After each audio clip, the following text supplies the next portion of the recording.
2 মাস 4 মাস আগে কার সাথে কত মিনিট কথা বলছেন, অথবা কারো নাম্বার হারিয়ে ফেলছেন, তাহলে সুন্দর সিস্টেমে এভাবে তার নাম্বার, কল লিস্ট, কত মিনিট কখন কথা বলছেন, এভাবে বের করে আনতে পারবেন।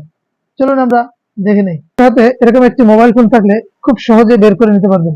প্রথমে আপনি গুগল প্লে স্টোরে যাবেন, এরপরে এখানে লিখবেন, সার্চ বারে লিখবেন E2PDF।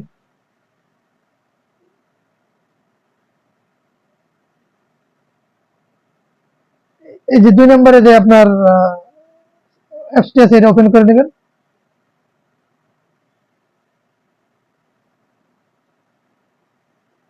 এভাবে ওপেন হওয়ার পরে এই যে click to continue, call all logo, calling caller all logo, যত অ্যাড আসবে অ্যাডগুলো কেটে দিবেন। এবার এটা সিলেক্ট করে দিবেন। এটা সিলেক্ট করার